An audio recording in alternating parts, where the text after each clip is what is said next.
Olá, sejam todos muito bem-vindos ao canal Rúbia Galante. Hoje nós vamos falar sobre algo muito importante, aonde todos nós buscamos, que é a transformação. Nós estamos sempre buscando algo para nos transformarmos para melhor, para prósperos, para saudáveis, para felizes, para realizados. Informação e conhecimento não são a mesma coisa. E neste áudio eu vou te contar e vou te explicar os 3 processos de cura.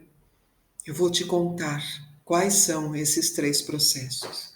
Mas antes, eu gostaria de pedir para você se inscrever no meu canal, dar o seu like, acionar o sininho para que eu possa trazer mais e mais conteúdos para você. Só assim que o YouTube vai compreender que este áudio é bom e vai permitir que outros áudios iguais a esse possam vir e chegar até você para te auxiliar no seu processo de evolução, no seu processo de busca. E informação e conhecimento não são a mesma coisa. Uma informação sobre os fatos da vida espiritual, por exemplo, só nos leva ao conhecimento desses fatos quando há em nós a intenção de nos transformarmos. Abertura para o novo e a fé. É a fé que nos proporciona a coragem de penetrar algo completamente novo. E você tem fé? Sem ela, a possibilidade de chegarmos a tal conhecimento fica bloqueada, pois é pela fé que aceitamos como verdadeira uma informação que ainda não foi comprovada.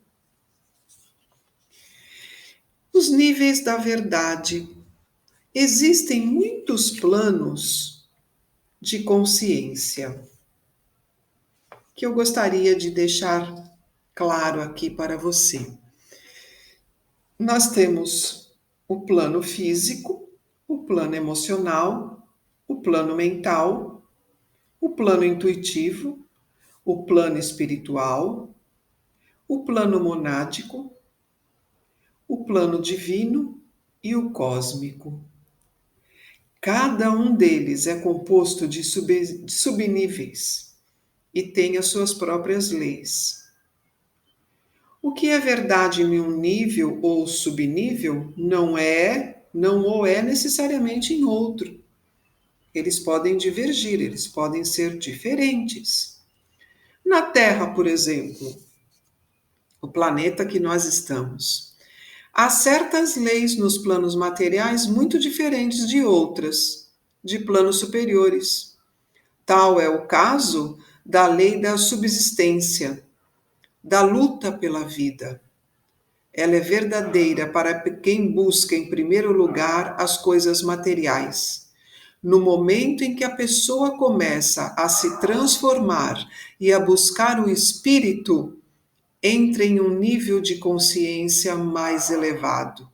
Ali, acima dos níveis materiais, que é o físico, o emocional e o mental, a lei é enunciada por Cristo quando mencionou os lírios do campo, que, embora não teçam nem fiem, vestem-se melhor que um glorioso rei. Por que os lírios do campo não tecem nem fiam e são mais bem vestidos que os seres humanos? Vou te responder. Porque o reino vegetal segue uma lei superior que o reino humano não segue. Sabe qual é? A da pura doação. Uma flor não é bela por motivos egoístas, mas em louvor à vida. Uma verdura ou uma fruta não sofrem quando são usadas como alimento, pois a alegria do reino vegetal é servir a um reino superior a ele, Olha que maravilhoso isso. Outra lei que o reino vegetal segue é a de crescer em direção ao alto. Isso corresponde no reino humano à aspiração espiritual. Vemos, pois, que cada plano tem a sua verdade, não é mesmo? Por isso, ninguém pode descobrir a verdade completa. Ela é desvelada gradualmente, já que, por sermos todos regidos por uma lei evolutiva, há sempre um plano além daquele em que nos achamos. E nesse plano superior há uma verdade mais abrangente. Se estamos desapegados do que já sabemos e abertos à transformação, nossa consciência se eleva de um plano a outro e nossa compreensão se expande continuadamente. Então, como vocês podem ver, a transformação faz parte de todo ser humano. E como nós podemos chegar à transformação sem antes passar por alguns processos de cura? Então aqui está os 3 processos de cura. Como buscar a cura? Esta é uma pergunta. Existem basicamente 3 modos de buscar a cura. O primeiro é usar medicamentos e cirurgias próprios da medicina. O segundo é tratar-se por meio das técnicas da psicologia, que implica reconhecer os próprios conflitos e resolvê-los em nível mental, emocional ou etérico-físico. Esses 2 modos podem ajudar, mas são de fato efetivos só quando empregados simultaneamente com o terceiro. Sabe qual é o terceiro? Caso contrário, são paliativos, porque não removem a causa profunda, oculta do desequilíbrio, apenas eliminam o efeito. O terceiro modo de buscar a cura, não reconhecido por muitos, é conectar-se com os níveis internos do próprio ser e receber deles a energia que proporciona a harmonia e o equilíbrio. Então, para que nós possamos receber a energia e o equilíbrio, nós temos que nos aprofundarmos aos nossos níveis internos. Em épocas passadas, essas possibilidades era mais rara, porque de modo geral a consciência humana se encontrava identificada em demasia com o mundo concreto. Éramos muito dependentes dos meios paliativos de cura. Mas agora, essa possibilidade está mais acessível, visto ter a humanidade atingido um ponto de desenvolvimento, não é mesmo? Que permite às pessoas a entrar em um contato com o seu próprio núcleo espiritual. Assim, o que temos de fazer é perder as resistências a essa conexão e querê-la acima de tudo. Com a vontade e com a mente, construímos aos poucos a ponte que nos levará a níveis profundos onde a cura existe. Se mantemos a intenção firme e a mente concentrada nela com fidelidade, o contato começa a formar-se, ou quando já existente, a fortalecer-se. Olha que magnífico isso. Porém, como nós sabemos, existem alguns obstáculos à cura. Antigamente, quase todos os seres humanos precisavam de alimentos de origem animal, porque os seus corpos viviam num estado mais denso. Entretanto, os que se sutilizaram no decorrer das suas encarnações através dos milênios superaram tal necessidade. Hoje em dia, a maior parte dos alimentos de origem animal podem ser deixados de lado, pois, além de desnecessários para quem iniciou a própria purificação, dificultam o contato com os níveis profundos profundos da consciência de onde vem a saúde e o equilíbrio. Você sabia disso? Quando ingerimos carne, ela entra em putrefação em nosso organismo antes mesmo de ser eliminada. As energias mais sutis veem-se, então, impedidas de nos permear, porque nossos meios internos de absorção ficam obstruídos com esse material putrefato e restritos aos que vêm do mundo externo. Além do mais, quem se alimenta de carne colabora para a perpetuação do sofrimento humano, devido à lei do karma. É que, segundo essa lei, no universo, toda ação gera reação igual e contrária. Assim, uma das causas das doenças físicas e psíquicas que acometem a humanidade é a matança dos animais, perpetrada continuamente. Temos de pactuar o menos possível com essa matança, se quisermos equilibrar o pesado karma da humanidade, como um todo e também o nosso individual. Outro fator que dificulta a conexão com os níveis superiores é a ação egoísta. Querer saúde para benefício próprio, por exemplo. Se almejamos a saúde apenas para nos sentir bem, tendemos a afastar os efeitos. Então, tomamos analgésicos ou fazemos uso de outros paliativos sem enfrentar a causa da dor, portanto, sem resolvê-la. Removemos os incômodos, mas a sua raiz permanece, embora escondida por algum tempo. Outra é a situação quando queremos saúde para servir melhor, para sermos mais úteis. É então que as forças superiores do universo começam a atuar em nós e realmente nos curamos. Observemos o Sol. Ele não guarda calor para si?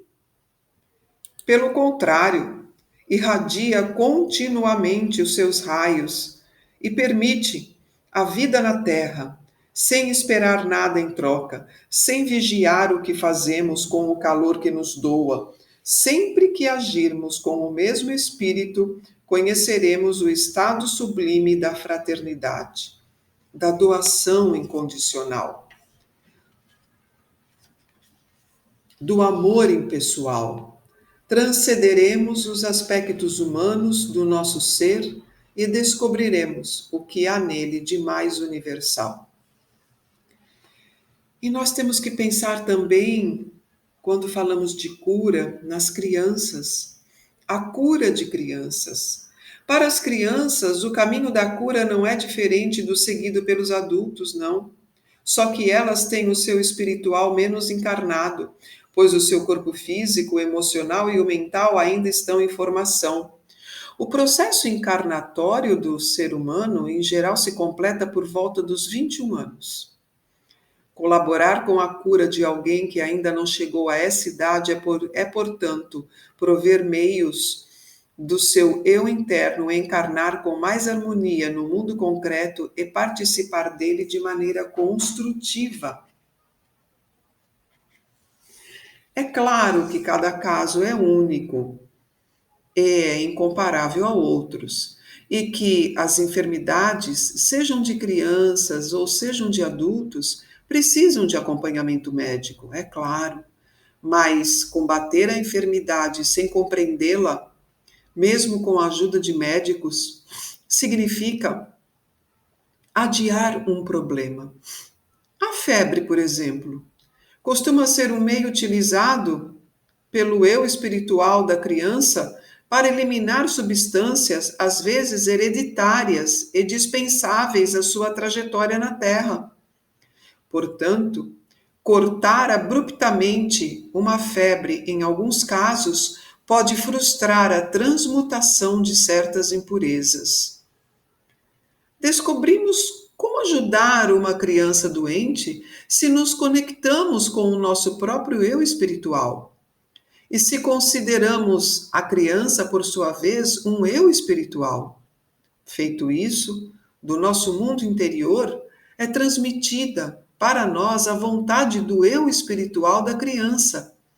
E assim podemos ajudá-la a cumpri-la. Mas não pode haver de nossa parte possessividade pela criança, e tampouco suposições sobre o que se passa com ela. Pode ocorrer também que, realizada essa conexão, outro seja o agente que venha prestar ajuda. Certa vez, assisti um caso curioso. A mãe de um menino doente disse-me que não sabia mais o que fazer para ajudar o filho a curar-se. Então eu respondi para ela que se sintonizasse com o seu eu superior e que tivesse fé. No dia seguinte, o pediatra, que era alopata, disse para ela: como já tentamos de tudo e não deu certo, vamos tentar outra coisa? E propôs um tratamento naturista, numa orientação inesperada e diferente da habitual. A mãe do menino ficou surpresa, pois tal proposta em situação normal jamais viria daquele médico. Era evidente que ele respondia sem saber ao apelo que a mãe havia feito ao seu eu superior.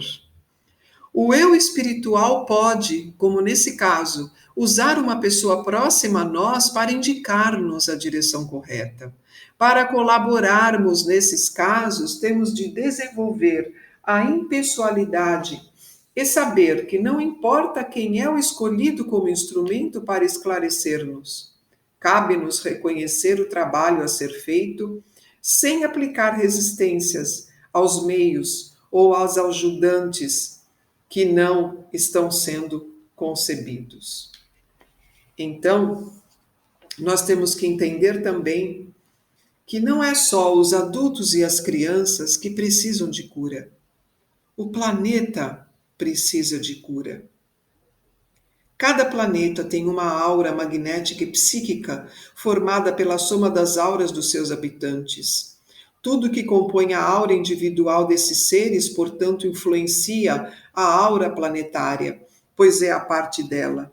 Se harmonizarmos nossa aura, pela qual somos responsáveis, estamos colaborando na harmonização da aura do planeta. Fazemos isso elevando a qualidade dos nossos pensamentos, sentimentos e ações, purificando a alimentação, procurando ter um sono tranquilo e reparador, organizando o melhor possível a vida diária. Se nos dedicarmos a essa harmonização, e não por egoísmo, mas com intenções amplas e altruístas, nossa aura recebe energias especiais que muito a fortalecem. E aí, a cura do planeta começa com a cura dos seres que o habitam. Então, nós temos que pensar na cura para nós como um todo, para o planeta também. Você concorda com isso? Se você gostou dessas informações, me diga nos comentários. Se você tem alguma dúvida do que foi explicado, explanado aqui, pode perguntar que eu estarei à disposição para responder.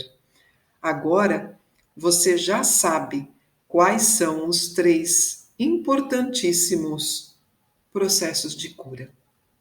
Comece a sua, ensine as pessoas ao seu redor, tá bom? Namastê!